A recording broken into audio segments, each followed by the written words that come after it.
cannabis, de l'huile, le petit homme, écoute, écoute. Et de l'huile, le petit homme dans la vie, faut que ça glisse. Ça a été ce qu'on appelle un tube de l'été.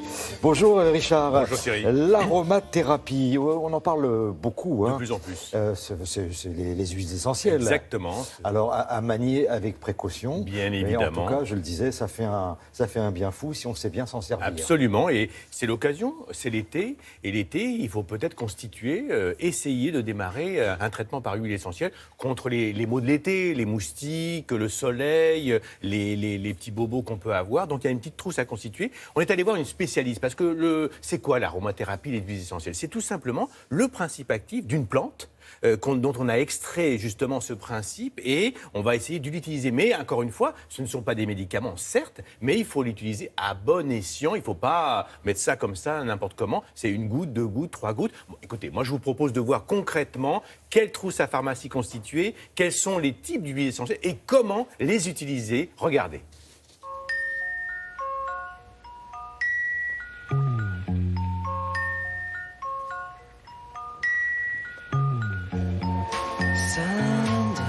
Les huiles essentielles sont des concentrés de principes actifs aromatiques que vous allez pouvoir trouver dans les plantes et vous allez pouvoir les utiliser contre les bobos de l'été sous forme de petites trousses d'urgence. En cas de coup de soleil et de brûlure, vous allez pouvoir avoir recours à l'huile essentielle de lavande aspic qui est réparatrice, régénératrice du tissu cutané. Elle est également apaisante. Vous pouvez l'associer judicieusement au gel d'aloe vera qui est un gel à base d'eau et qui va avoir des propriétés également cicatrisantes. Et la deuxième huile essentielle qu'on va aussi utiliser, c'est l'huile essentielle de camomille noble qui a un effet anti-inflammatoire. Vous pouvez associer l'ensemble directement et l'appliquer sur la peau 1 à 2 fois par jour.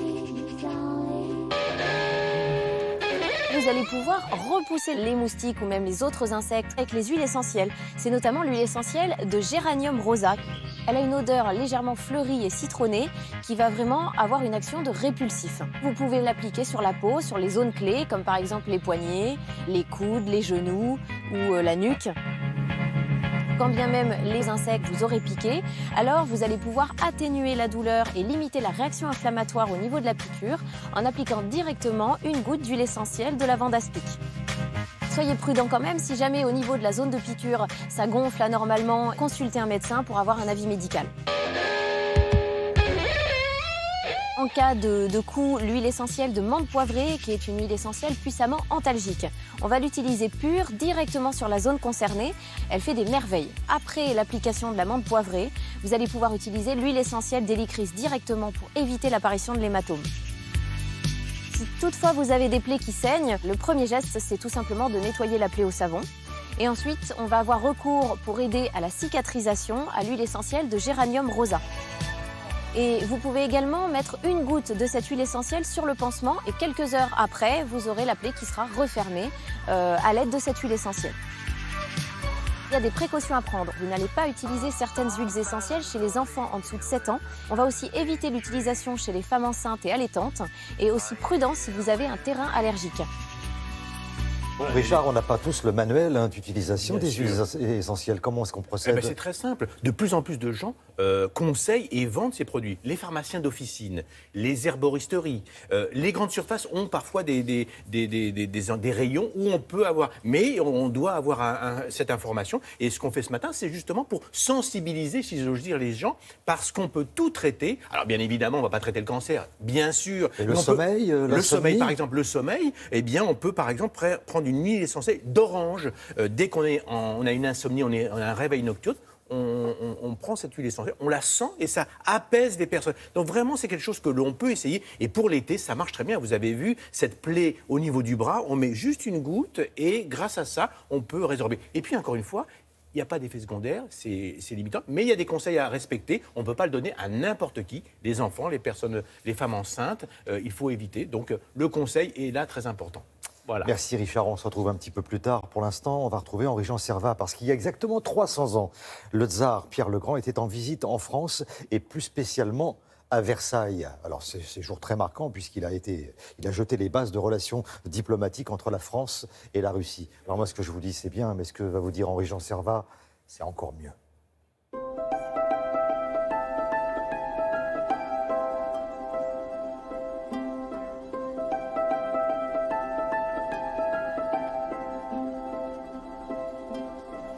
Avec la présidente du château de Versailles, Catherine Pégard, j'ai eu l'honneur d'accompagner le président russe et le président français qui ont inauguré l'exposition Pierre le Grand.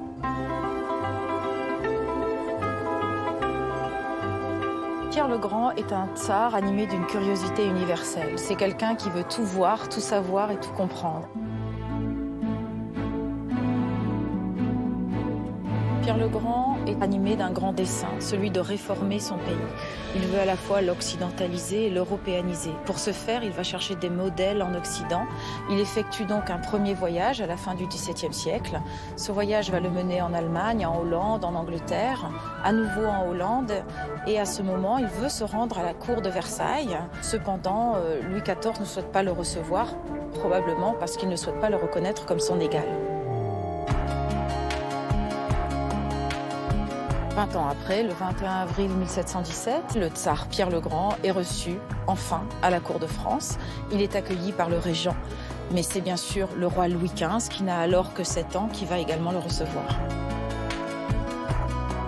Animé d'une curiosité universelle, le tsar va se rendre dans un certain nombre de lieux éminents du Paris de l'époque. Il va notamment aller à la Manufacture des Gobelins, à l'Académie royale de peinture et de sculpture, à l'Académie des sciences, de façon à trouver dans ces institutions des modèles pour créer des institutions à Saint-Pétersbourg. Mais il veut également visiter les résidences royales, c'est pourquoi il arrive ici, au château de Versailles.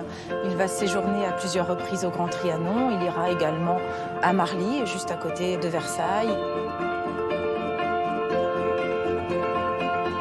Le visiteur est accueilli par un portrait, d'après Gottfried Kneller, du souverain portant une armure d'apparat. C'est un portrait extrêmement important, car c'est la première effigie d'un souverain russe à l'européenne. Sa réforme commence justement par la tenue vestimentaire. Lui-même va vouloir se faire peindre et décliner son image autant qu'il le peut, tel un souverain européen. Pierre le Grand est passionné de médecine et de pharmaceutique. Il est passionné d'optique, il est passionné d'instruments de mesure. Il va se rendre chez des marchands de l'époque de façon à acheter ces instruments également chez eux pour les donner à ses propres ingénieurs. L'armure du tsar montre Pierre le Grand sculptant la Nouvelle-Russie. Et effectivement, Pierre le Grand a été l'artisan de cette Nouvelle-Russie, le voyage en France contribuant justement à cette réforme de son pays.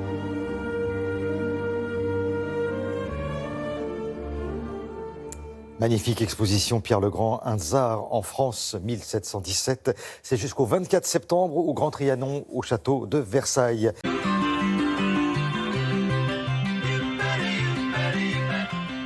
On passe vraiment des soirées formidables sur France Télévisions grâce à ces championnats du monde d'athlétisme à Londres, Mathieu. Oui, mais pourtant, j'ai pas de médaille pour vous aujourd'hui.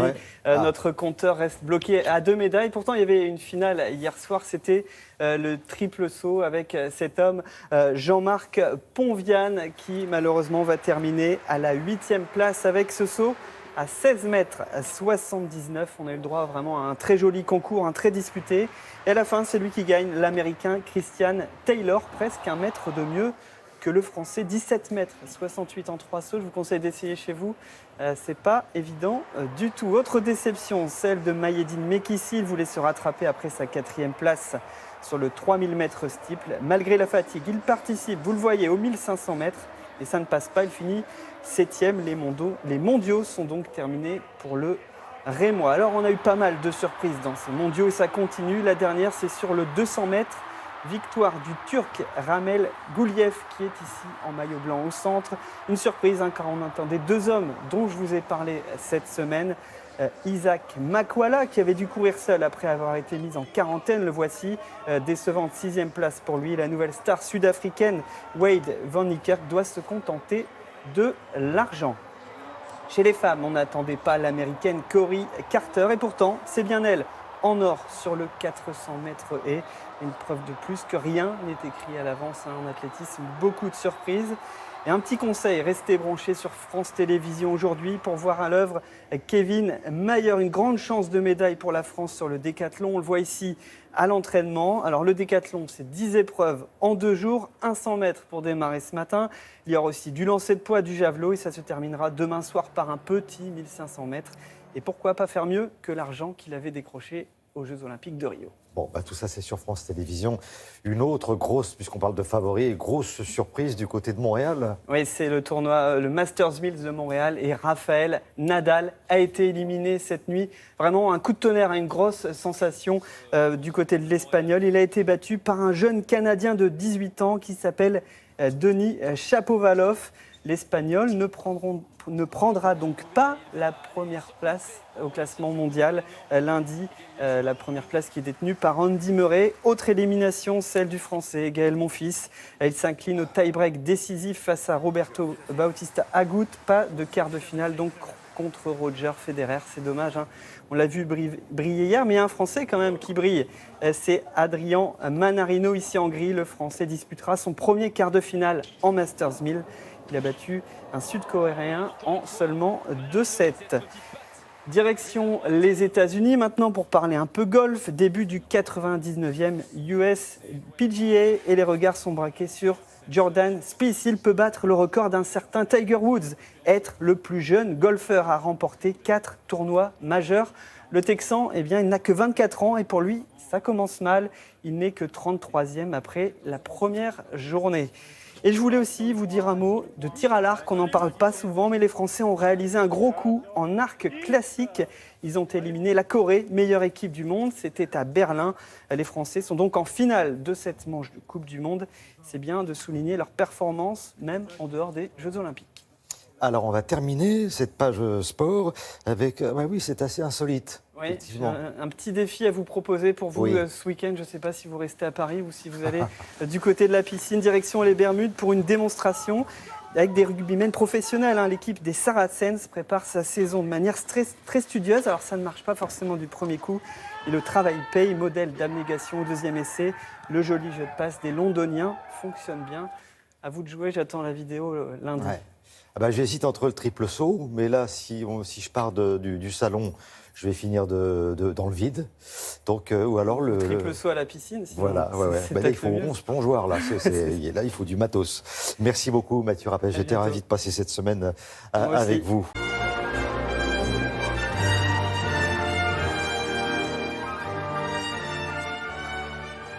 Alors, qu'est-ce qu'on va faire à Montignac, Marie-Dominique ? Eh bien, figurez-vous que c'est l'événement de l'année dans le monde de la préhistoire.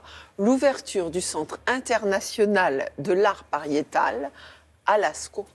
Parce qu'il y a eu Lascaux 1, la grotte originale, Lascaux 2, une première reproduction, Lascaux 3, une exposition itinérante, et Lascaux 4, ça y est, il est arrivé. Alors là, c'est un fac-similé d'une précision extrême, la reproduction de la grotte originelle découverte par 4 gamins un jour de 1940, donc juste au début de la guerre ou avant la guerre, et qui ne s'imaginaient absolument pas la découverte qu'ils venaient de faire. Merveille. Alors, c'est une merveille, un fantastique voyage à remonter le temps de 20 000 ans, le tout enrobé par une structure ultra contemporaine qui épouse toute la ligne de la colline originelle. Voilà. Et puis, pour se reposer de tant de beauté, bien sûr, je vous ai trouvé une petite adresse, tout en pierre et rose, très jolie elle aussi, pour finir, je sais pas, un été de spectacle, un bel été, c'est Belle-Estion. On y va. Une architecture audacieuse, comme une incision dans la colline pour une incroyable histoire à remonter le temps. Sur cette colline, en 1940, 4 gamins se promènent avec leur chien. Et malheureusement, le chien tombe dans un trou. Et donc, ils descendent dans un cône d'éboulis, mais ils ne voient rien, ils sont dans la pénombre. Ils reviennent le lendemain. Et là, avec quelques bougies, ils commencent à découvrir que finalement, sur ces parois, il y a des peintures.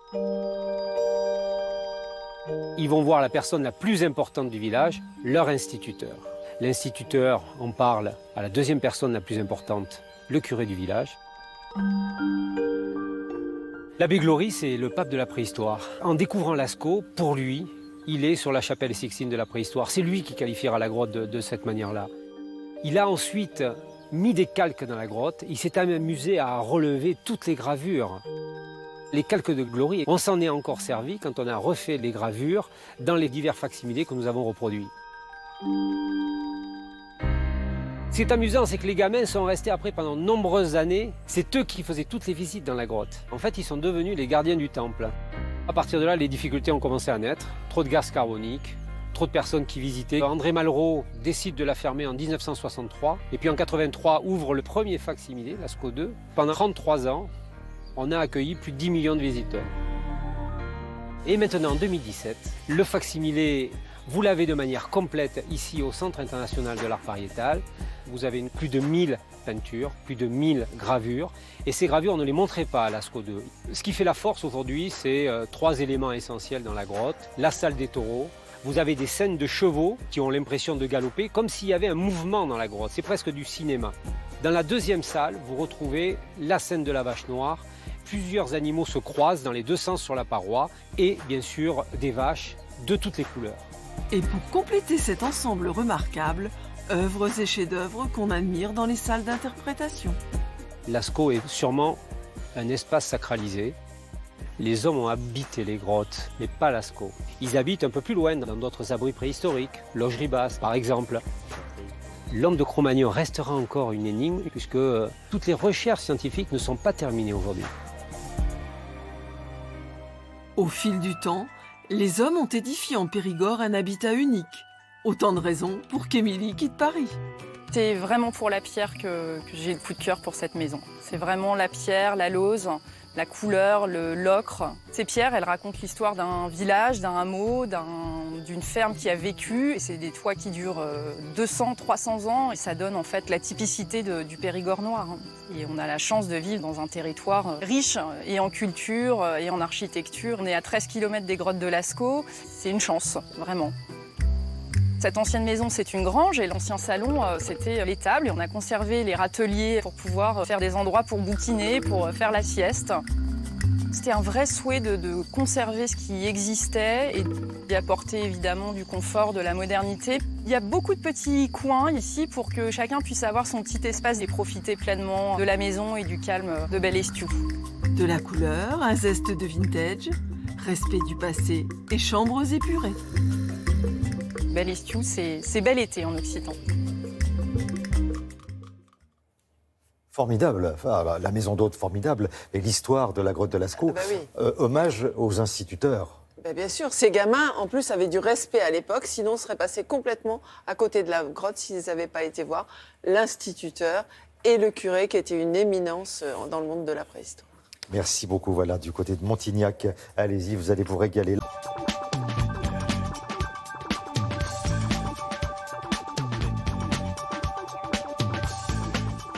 Bonjour Frédéric. Bonjour. On va commencer par un constat. Un peu triste, oui. Un constat un peu triste à propos de l'état de la France. Sommes-nous devenus incapables de gérer notre patrimoine, de gérer les beautés qui pourtant attirent tant de touristes? Voyez le constat du site web de Valeurs Actuelles. La dure réalité d'un rêve, dit le titre. Parce que le rêve, c'est notre extraordinaire patrimoine, mais la réalité, c'est qu'il tombe en ruine. Sur la photo, vous voyez le château de Pomponne, en Seine-et-Marne, en ruine donc. Beaucoup de monuments sont dans cet état, ou bien qu'ils appartiennent à un propriétaire privé qui n'a plus les moyens, ou bien quand ils sont dans le domaine public, je ne vous apprends pas qu'il n'y a pas d'argent non plus, étant donné l'état de notre économie, le patrimoine est en danger, titrait il y a quelques jours la version papier de Valeurs Actuelles. Même, vous voyez, des bâtiments comme Notre-Dame de Paris, dont certaines pierres ont tendance à tomber des façades. Vous allez voir une photo, vous voyez la photo de gauche, le tocsin pour Notre-Dame. Et ce n'est pas toujours une question seulement d'argent. Sur la photo de droite, vous voyez une chapelle qu'on est en train de détruire à la pelleteuse dans l'ouest de la France pour la remplacer par un parking. Parce que oui, en France, on rase des églises au bulldozer car elles ne sont pas assez fréquentées ou car on trouve qu'elles n'ont pas d'intérêt architectural. Peut-être que dans 10 ans, on trouvera qu'elles n'étaient pas si mal, mais ça sera trop tard. Alors de plus en plus, il y a des appels aux dons pour entretenir le patrimoine. On installe aussi, vous savez, des boutiques ou des restaurants dans les monuments historiques pour faire rentrer de l'argent. Mais même dans une ville riche comme Paris, regardez le site web de la Tribune de l'Art qui dénonce l'état d'abandon des fontaines, par exemple. Énormément de fontaines sont hors service à Paris depuis des années, aussi bien des anciennes que des récentes. Il y a vraiment de tout ici, des récentes, mais on va en voir d'autres. Voici Porte de Saint-Cloud, par exemple, à droite, ou la Fontaine des Innocents à gauche. Moins de la moitié des fontaines parisiennes seraient en fonctionnement. D'après la Tribune de l'Art, notre patrimoine n'est plus entretenu, dit l'article. Et le site web Slate va plus loin. La France est en train de devenir moche. Slate critique la propension qu'on a d'installer partout, vous savez, ces immenses zones commerciales qu'on ne peut atteindre qu'en voiture. En plus, bonjour les embouteillages et la pollution. Zone qui à la fois grignote les terres cultivables tout en tuant les petites boutiques traditionnelles de centre-ville, dit l'article. Il y a déjà 750 de ces grandes zones commerciales en France, 750, et de nouvelles vont encore s'installer, prévenait déjà il y a quelques mois le site Slate. Un autre article se demande lui aussi dans quel état on va laisser la France, mais là c'est du ferroviaire. Le Canard enchaîné vous parle de l'Étoile de Veynes. C'est un train, c'est le petit nom d'un train qui circule, plusieurs trains même qui circulent dans les Alpes autour de la gare de Veynes dans le massif du Dévoluy. Ces trains permettent de relier Grenoble à Valence, Briançon ou Gap. Mais ils vont peut-être disparaître parce que les élus de l'Isère voudraient supprimer cette ligne et la remplacer par des autocars.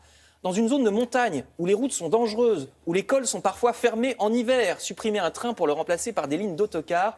Après, on se plaint de la désertification des campagnes, mais si les transports se dégradent à ce point, faut pas s'étonner. Même dans les rues de la capitale, il semble qu'on ne soit pas capable non plus de régler les situations tragiques qui pourtant sont bien connues depuis longtemps. Vous lirez dans Libération qu'à la porte de la Chapelle, la crise s'aggrave encore. Un mois après la énième évacuation de la porte de la Chapelle, les migrants se sont déjà réinstallés dans des conditions sanitaires épouvantables. Au moins 800 personnes, dit l'article, victimes pour beaucoup d'une épidémie de gale en plein Paris. Ce sont les associations et les habitants du quartier qui doivent nourrir ces personnes, sinon elles mourraient de faim. Il y a aussi de nombreux mineurs migrants, des migrants adolescents qui sont livrés à eux-mêmes, dénonce la Croix, notamment dans le quartier Barbès, à la Goutte d'Or. Certains n'ont que 13 ans. Ils sont difficiles à approcher, même par les éducateurs dont c'est le métier, parce que ces enfants sont souvent toxicomanes et bien agressifs à cause de ça.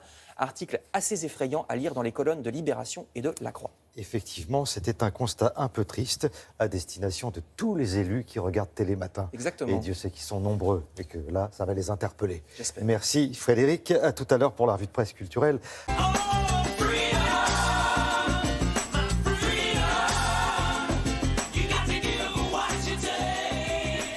Pour citer un peu la série, ça se passe dans une prison pour femmes. Hein. Il n'y a que des femmes, elles sont en orange et vous avez une vie assez incroyable, un peu perturbée et assez exceptionnelle avec Laverne Cox. Laverne Cox. Alors Laverne Cox, qui est Laverne Cox à part le fait qu'elle soit une actrice aujourd'hui? Elle était d'abord une femme dans un corps d'homme. Et il y a encore quelques années, c'était une transsexuelle new-yorkaise parmi d'autres et elle galérait pas mal. Et en fait, du jour au lendemain, elle est vraiment passée du statut d'actrice qui galérait à une véritable star, justement grâce à cette série Orange in the New Black, qui a très très vite marché, qui aujourd'hui donc cartonne. Et grâce à cette série, elle est devenue une star. Elle est passée à la célébrité. Aujourd'hui, effectivement, elle utilise, si vous voulez, ce statut, cette notoriété pour parler de la communauté transgenre. Voilà. Et c'est vrai qu'elle est devenue la première femme actrice transsexuelle à être en haut de l'affiche. Elle a fait la couverture du Time, première transsexuelle aussi à faire la couverture, élue femme de l'année. Voilà. Donc aujourd'hui, vous voyez, elle est une icône parce que c'est le porte-parole de toute cette communauté pour défendre leurs droits, pour qu'il y ait plus de cohérence, plus de tolérance, plus de compréhension. Parce qu'évidemment, aux États-Unis, il y a un vrai problème, c'est la discrimination vis-à-vis des femmes et des hommes transgenres. Donc vous allez voir que c'est une femme vraiment pas du tout comme les autres. Regardez.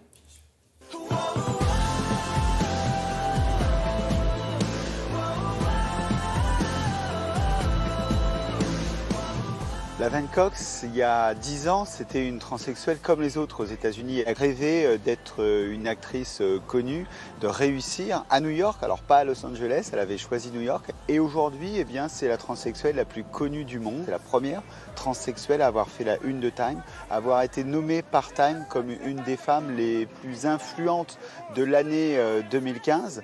Et puis aussi à avoir son personnage de cire dans le musée de Madame Tussauds à San Francisco. Listen, Doc, I need my dosage. I've given 5 years, $80,000 and my freedom for this. I'm finally who I'm supposed to be. Do you understand? I can't go back. Ce qui l'a fait vraiment connaître, c'est la série de Netflix. D'ailleurs, elle dit « Je dois tout à Netflix et à cette série qui est Orange is the New Black ». Le personnage que Laverne Cox incarne dans la série est un personnage qui est proche de sa personnalité. D'ailleurs, au début de la série, il y a son frère jumeau qui joue dans la série et qui incarne Laverne lorsqu'elle est née homme. Et donc, il y a ce récit de son changement de sexe. Donc, il y a ce mimétisme entre le personnage de la série et son personnage dans la vie réelle.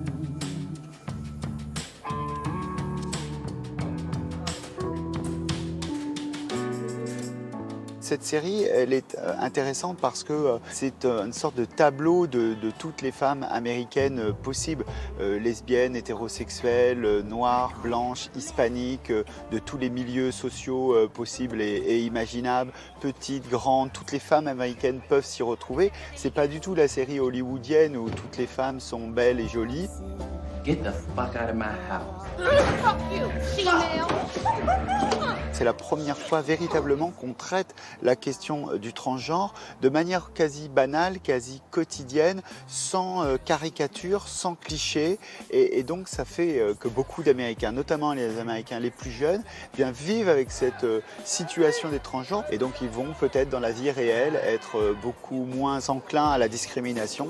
Please welcome the lovely Glamour Woman of the Year, Laverne Cox. Laverne Cox est pionnière en ce sens qu'elle est une personnalité qui a chevillé au corps la question de la transmission.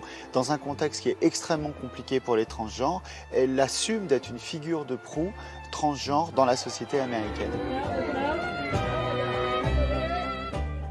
Bon, alors, ce qu'on voulait rajouter, c'est que ce qui doit être banal, là, en ce moment, l'est un peu moins, parce que l'arrivée de Trump a un peu modifié les choses. Ça a même dégradé la situation. Ce qu'avait fait, finalement, Obama, c'était un long travail de plusieurs années. Et aujourd'hui, avec l'arrivée de Trump au pouvoir, les choses sont en train de s'aggraver. En tout cas, la situation en faveur des transgenres est en train de s'aggraver.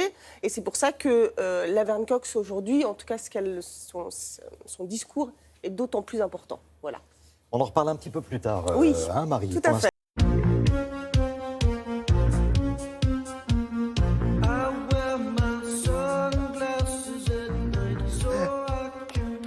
Ah là là là là. Oui, qu'est-ce qui se passe? Qu'est-ce qu'il y a? J'ai horreur, je me sentais suivi là, c'est fou. C'est ces caméras qui vous suivent en permanence. Enfin, ça tombe bien, on fait de la télé. Bon, les verres progressifs. De la télé, tu vois. Voilà, ouais. Ben voilà, ils sont là, regardez. Oui, on va parler d'une petite nouveauté qui va en arranger et en intéresser plus d'un.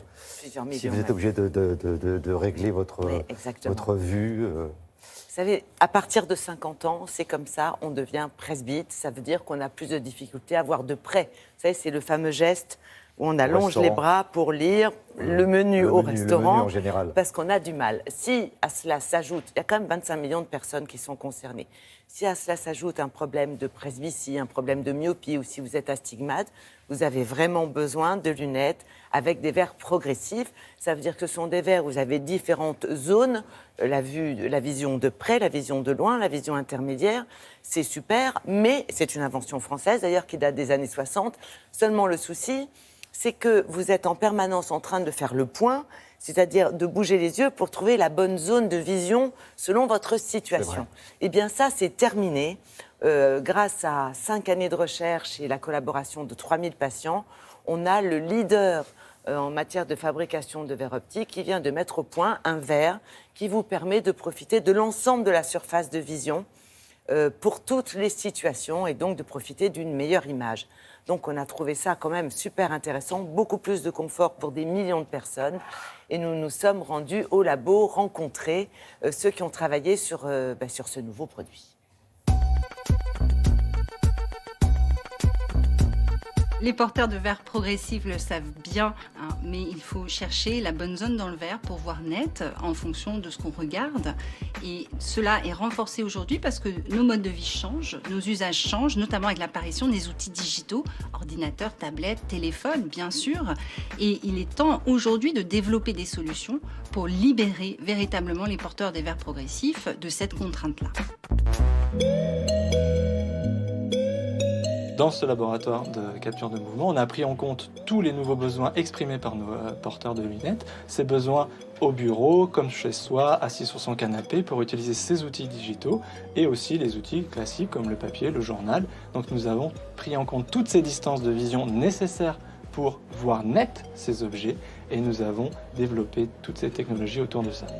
Nous nous sommes servis de ces données pour mettre au point ce nouveau verre et ça a duré 5 ans de recherche et 300 personnes sont intervenues pour fabriquer ce nouveau verre.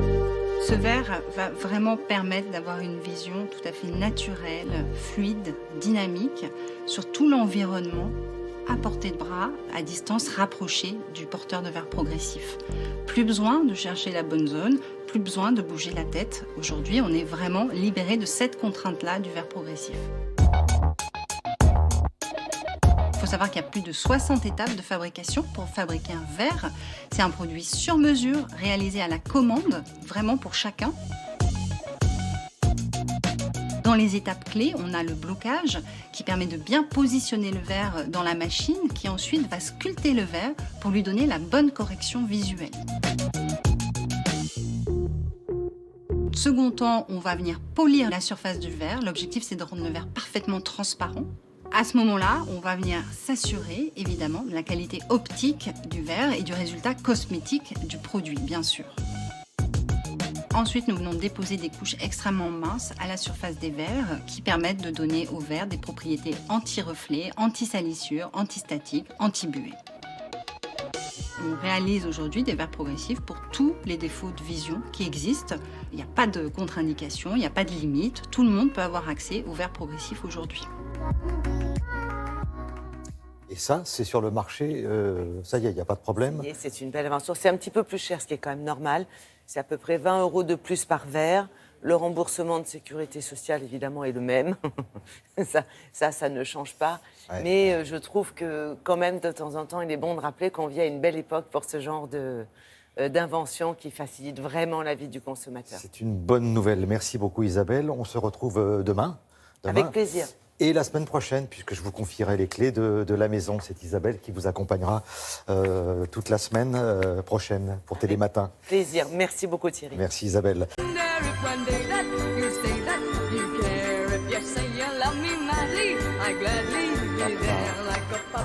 C'est Sandy Shaw qui chantait ça.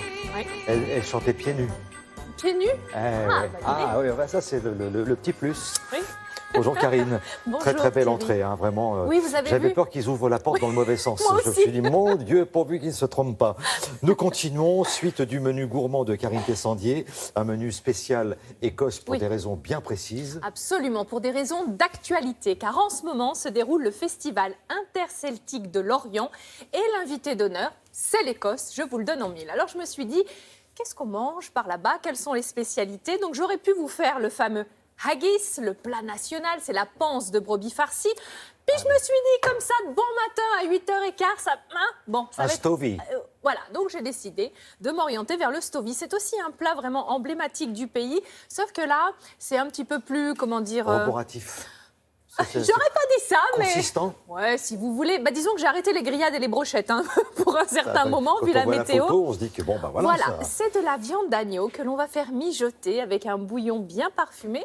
Et il y a des oignons et des pommes de terre dans ce plat familial. C'est très simple à réaliser. Vous mettez tout dedans et vous laissez mijoter. Plutôt pratique pour les vacances. Voilà. Il faut quand même voir la démonstration, parce qu'avec les cuisiniers, c'est toujours très facile à faire. Vous comprenez ? Je vous le promets, parole d'honneur. C'est parti, voici les ingrédients pour réaliser le stovie. Il vous faut de l'épaule d'agneau. Vous avez besoin de pommes de terre, vous avez besoin d'oignons, de poireaux, de thym, de persil, de laurier, du bouillon de légumes, un petit peu d'huile, du sel et du poivre. Alors, on va commencer par les oignons. On va bien sûr les éplucher, les couper en deux et puis les couper en petits morceaux afin de les faire revenir, ces oignons. C'est ça le but du jeu. Donc on va les couper et on va les faire revenir également avec un poireau que l'on va également couper en petits morceaux et le faire revenir dans la cocotte. Donc je mets un petit peu d'huile, de matière grasse, là c'est de l'huile de tournesol, je fais bien chauffer et je vais mettre les oignons. Et les poireaux, je mélange bien. On n'oublie pas d'assaisonner à chaque fois avec du sel, avec du poivre. Voilà. Voilà. Et alors, rien que ce petit mélange oignon-poireau là dans la cuisine, ça sent bon. On fait fondre en fait ou on fait rissoler? Alors, pas rissoler, vous faites simplement, voilà, revenir doucement, tomber tranquillement, voyez, hop. Et après, on les enlève, on les débarrasse. Entre deux, je me suis occupée de ma petite viande d'agneau. Je recoupe les morceaux si besoin. Vous demandez au boucher de couper cette épaule d'agneau, sans os évidemment. Vous allez la faire revenir dans la même cocotte avec du sel, avec du poivre. Et ensuite, on va s'intéresser aux pommes de terre. C'est la corvée de patates. On va les éplucher. Et ensuite, on va aussi les couper en petits morceaux à l'aide d'une mandoline, en fines tranches à l'aide d'une mandoline, parce que ça va nous permettre d'avoir une coupe qui est régulière et donc la cuisson sera homogène. Vous allez ensuite vous occuper du persil. Je t'aime un peu, beaucoup. On l'effeuille, on le coupe en petits, on le cisèle et puis après on fait le montage. Alors là c'est prêt. Donc les pommes de terre, on l'a vu. Un petit coup de mandoline coupé en fines tranches. On fait une couche en bas de notre plat à gratin. On va mettre une couche de notre mélange oignon-poireau. On va saler, on va poivrer. On pourrait imaginer rajouter des petites carottes, pourquoi pas, ou n'importe quel légume de votre choix. Et ensuite, on va rajouter la viande. Donc, vous avez suivi une couche de pommes de terre, oignon, poireau et notre viande d'agneau.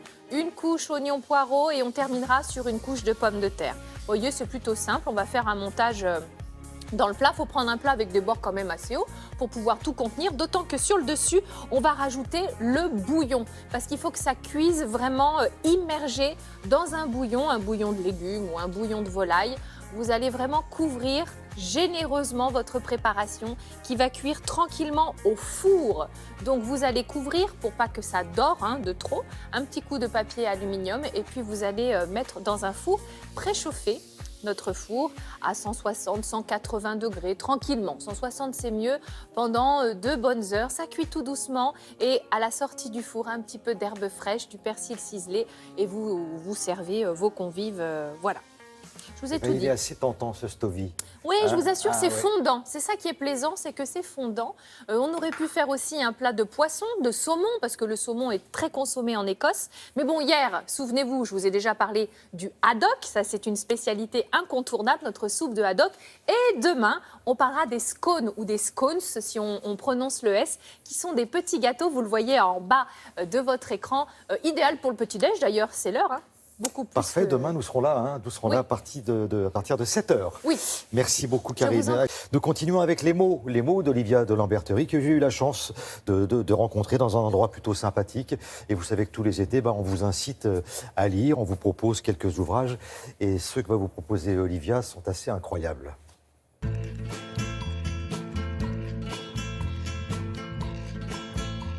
On va continuer à vous inciter à lire, comme on le fait tous les étés, à Télématin, avec Olivia dans l'Auberterie. Bonjour. Bon, on s'est dit qu'on allait vous faire rêver. On va vous faire rêver avec 4 créatures de rêve hollywoodiennes, les indomptables, Lana Turner, Ava Gardner, Grace Kelly, Lena Horne.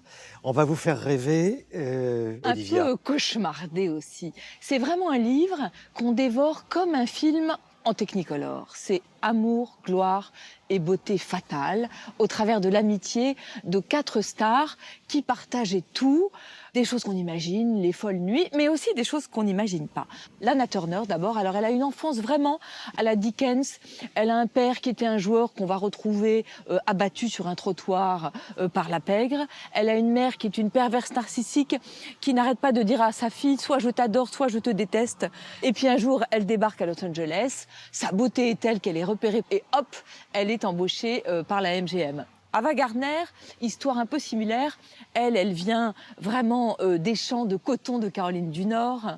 Pendant des années, elle fait des photos parce que vous savez, ces filles, avant de devenir les vedettes des grands films, elles prenaient des cours de théâtre, elles faisaient des photos, des photos, des photos. Il y a une réplique que j'adore.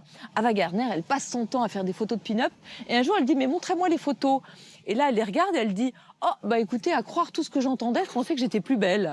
Ce qui est incroyable, c'est que ce mot, d'ailleurs, pin-up, est très intéressant. Les conducteurs de camions punaisaient dans leur cabine les photos de ces stars. Et c'est important de le préciser, Marilyn Monroe et d'autres. Donc avant d'être des stars hollywoodiennes, elles accompagnaient des conducteurs de travaux. Tout à fait. Alors après Ava Gardner, il y a Lena Horne. Lena Horne, c'est la première afro-américaine à décrocher un contrat à la MGM. Et c'est d'ailleurs son père qui vient signer le contrat et qui demande qu'on écrive noir sur blanc, si je puis dire, que sa fille ne jouera jamais des rôles de domestique, ce qui est vraiment une grande première à Hollywood.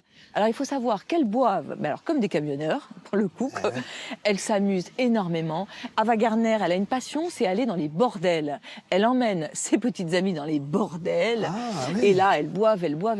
Et ce qu'elles font aussi, c'est qu'elles partagent les mêmes amants. Alors, parmi ces amants, il y a Frank Sinatra, qui sera le grand amour d'Ava Gardner. Il y a un homme qui s'appelle Artie Shaw, qui est le plus grand clarinettiste de cette époque-là, et qui était un mec qui était assez horrible, parce que finalement, il épousait les plus belles femmes du monde, mais il voulait qu'elles ressemblent à des chaisières, donc il leur interdisait tout glamour. Donc très vite, avec Lana Turner, ça va pas marcher. Il y en a une dont on n'a pas parlé. C'est Grace Kelly. Elle aussi, elle est beaucoup sortie, elle a beaucoup bu, elle a eu beaucoup d'amants, et notamment un amant célèbre qu'elles se sont toutes partagées, Clark Gable. Et sur le tournage de Mangambo, Ava Gardner, d'ailleurs, a ces mots auprès de Grace Kelly.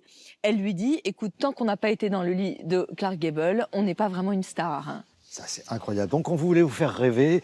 Bon, c'était un peu l'envers du décor. Oui, parce que c'est aussi toute l'histoire de la MGM qui, à l'époque, est une sorte de ville dans la ville. Il y a 4000 employés. C'est Louis B. Mayer qui règne sur les actrices, mais il règne vraiment sur leur vie entière. C'est-à-dire que, par exemple, quand Lana Turner se marie et qu'elle a envie d'avoir des enfants, on lui dit « toc, toc, toc, tu es la déesse de l'amour ». Et la déesse de l'amour, eh bien, elle n'a pas d'enfants. Donc, c'est aussi l'histoire de tragédie, de gâchis, d'avortements clandestins. Et c'est pour ça que c'est formidable, parce que finalement, elle leur donne une humanité, Florence Colombani, à toutes ces stars de papier glacé. C'est un livre vraiment formidable chez Fayard. Que ça ne vous empêche pas d'écouter cette merveilleuse chanson d'Alain Souchon, La beauté d'Ava Gardner. La princesse de la serpillière. C'est pour les enfants. Quelle drôle d'histoire pour les parents. Oui, c'est une sorte de variation inversée de Cendrillon. C'est l'histoire d'une petite princesse, elle s'appelle Pivoine, elle est ravissante, et elle a une passion, elle aime faire le ménage. Elle aime épousseter, elle aime laver, elle aime briquer, tout ce qui lui tombe sous la main. Ses parents sont désespérés, parce qu'une princesse ne doit pas faire le ménage. Donc ils l'empêchent d'assouvir sa passion, sauf que parfois, c'est bien utile de savoir ranger quand son père, le roi, a perdu ses lunettes, ou quand sa grand-mère, la reine, a perdu son dentier. C'est un petit livre très rigolo, beaucoup d'humour, et l'humour, ça fait passer beaucoup de choses chez les enfants, parce que c'est un livre aussi à double fond qui permet de parler de vocation. Qu'est-ce qu'on fait quand un petit enfant, un petit garçon, une petite fille, n'a pas envie de faire ce que ses parents ont envie qu'il fasse lui. Et finalement, Pivoine, elle ira à l'école des arts ménagers quand ses parents voulaient l'envoyer à l'ENA, et elle sera fière d'elle. Et finalement, c'est le plus important, c'est d'être fière de ce qu'on a envie et ce qu'on aime faire. Et elle vivra heureuse et elle aura peut-être beaucoup d'enfants. Ou pas, parce que les filles d'aujourd'hui, elles font ce qu'elles veulent, même les petites princesses. La princesse de la serpillière et Les Indomptables, ça c'est un autre univers avec Lana Turner, Grace Kelly, Ava Gardner et Lena Horne, sans oublier Olivia de Lamberterie, qu'on retrouvera très très bientôt. Merci Olivia. À bientôt Thierry. À bientôt. Bonnes vacances. Voilà, vous avez tous les renseignements sur le site de Télématin. À bientôt Olivia.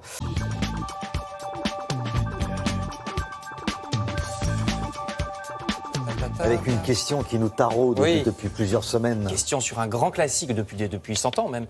Question sur un grand classique des attractions touristiques parisiennes. Est-ce que ça vaut le coup ou pas d'aller au Moulin Rouge ? Se demande le Parisien aujourd'hui en France, parce que c'est le truc à touristes. Les Parisiens, pour la plupart, n'y vont jamais. Le journaliste est donc allé voir. Parmi la masse, qu'est-ce que vous faites ? Vous faites du French Cancan ? Je fais on dirait Maurice Chevalier, effectivement. Ils arrivent comme ça, vous voyez. Alors, parmi la masse des touristes qui font des selfies devant la façade, il s'est introduit dans la salle où il y a 95% de clients étrangers, quand même quelques Français qui disent qu'ils sont fans. Il y a 2 spectacles chaque soir de 2 heures chacun. Alors évidemment, ça n'est plus l'ambiance authentique d'il y a 128 ans, puisque le Moulin Rouge date de 1889. Évidemment, c'est un peu cher, 87 €, mais l'article est positif. Les numéros sont bien, certains même avec de la voltige ou des acrobaties à couper le souffle, je cite. Le Parisien parle aussi du Crazy Horse, qui fait un tarif à 25 € pour les moins de 26 ans. Allez donc vous faire une opinion. Voilà, pour vos Crazy Horse. Moi, je suis juste à la limite, donc j'ai de la chance. Vous serez invité de toute façon. Je dois avoir 25 € sur moi, donc je peux y aller. La Croix, de son côté, nous parle des festivals, de même que l'Humanité, festival de la Roque d'Enterron, vous voyez à droite, dans la Croix, pour les amateurs de piano, à la limite entre les Bouches-du-Rhône et le Vaucluse, dans de beaux décors, un parc, le cloître d'une abbaye, des carrières même, festival jusqu'à la fin de la semaine prochaine. À côté, vous voyez l'Humanité qui nous propose le festival du Zest, là c'est du jazz, et c'est en Gironde, et là aussi ça dure encore une semaine. Les places pour les 2 festivals sont à peu près au même prix, à partir de 10 €. Toujours en musique, si vous restez chez vous, ne manquez pas ce soir à la télé ce film dont nous parlent à la fois l'Huma et le Parisien, le film sur les Beatles. Réalisé en 64, au moment de leur plus grande gloire, une sorte de grand reportage, puisque le film suit les 4 Beatles pendant leur tournée. Ils sont très drôles, plein d'autodérision. Je ne suis pas certain qu'on pourrait faire le même genre de film sur Justin Bieber aujourd'hui. Ça s'appelle 4 garçons dans le vent. C'est diffusé sur Arte ce soir à 22h35. C'est vraiment très intéressant, disent les 2 journaux. Je passe au Figaro qui, lui, nous parle d'architecture chaque jour. Le Figaro présente un monument d'une station balnéaire. Alors aujourd'hui, vous voyez, c'est la villa des Roches Brunes, c'est à Dinard, sur la côte d'Émeraude en Bretagne. Superbe maison de 1893 qui se visite. La rénovation n'est pas encore finie, mais il y a déjà une vingtaine de pièces qui sont ouvertes au public avec des expositions. C'est donc à Dinard et dans le Figaro. Les Échos, eux, nous parlent des centres culturels de rencontres. Alors ça, c'est un nouveau label, les centres culturels de rencontres, par le ministère de la Culture, pour faire vivre le patrimoine en y installant des projets culturels. Là, vous voyez à droite les jardins de Thierry en Vendée, qui accueille une académie de chanteurs et de musiciens, ainsi que des étudiants en horticulture, donc pour faire vivre ces jardins. Et à gauche, le château de Kerguéhennec, dans le Morbihan, accueille des expositions et des sculptures. Donc vous aurez tous les détails, il y a aussi d'autres endroits dans les Échos. Enfin, je termine par le Parisien, qui nous rappelle que même dans les petits villages, vous pouvez trouver de beaux monuments. Reportage ici à Lay-Saint-Christophe, près de Nancy, village avec de très beaux jardins, surtout des fontaines, vous voyez, une vingtaine en tout à visiter en Meurthe-et-Moselle et à lire dans le Parisien. Voilà, de bonnes idées pour le week-end qui approche. Merci beaucoup, Frédéric. Et on se retrouve demain, nous, à partir de 7h. Frédéric Villon qui sera là pour la revue de presse des magazines. Et Julia va nous parler d'huile essentielle et flamant rose. Oui. Eh ben, vous allez voir, c'est lié. Tout ça a un rapport avec la santé, évidemment. On va commencer avec les huiles essentielles. Je vous conseille d'aller sur le site de référence Aromazone, uniquement des huiles essentielles bio. Il faut vraiment regarder. C'est là où vous allez avoir un vrai guide pour pouvoir connaître les vertus de chacune et utiliser les bonnes. Et vous avez également une appli qui s'appelle Guide de l'aromathérapie pour se soigner à base d'huiles essentielles. Je vous rappelle, menthe poivrée sur les tempes, c'est extrêmement important. La lavande pour éviter les poux pour les enfants, et ça marche aussi avec les moustiques, ainsi que la citronnelle. Je voulais aussi également vous parler du Flamingo Challenge, un challenge pour récolter des fonds pour soutenir la recherche contre le cancer. Il faut que nous fassions le flamant rose et qu'on se prenne en photo. Regardez le beau flamant rose de Céline Dion, comme elle est digne, Céline, avec son beau flamant rose. Eh bien, vous tombez bien. Vous allez faire le flamant rose avec moi. On va partager une photo de toute l'équipe de Télématin qui va faire donc ce flamant rose, et avec le hashtag Flamingo Challenge, l'argent sera reversé dès que nous aurons fait notre publication. Alors. Donc en fait, il faut se tenir sur une jambe, lever l'autre au niveau du genou, et vous faites comme ça avec la main. Mais vous faites bien le flamant rose, Thierry. Mais j'ai été flamant donc rose là, dans une vie on va prendre antérieure. une photo, on va se faire accompagner de nos amis de l'équipe technique de Télématin. Voilà. On va tous se prendre en photo. Ça doit durer longtemps parce qu'on doit rendre à 9h20. Donc Eh ben, écoutez, quelle heure est-il? À 9h18. Bah, écoutez, on peut dire au revoir à demain. On sera tous ensemble aussi demain matin. Je vais en profiter. Dès 7h. Ne bougez pas, faites le flamand. Alors,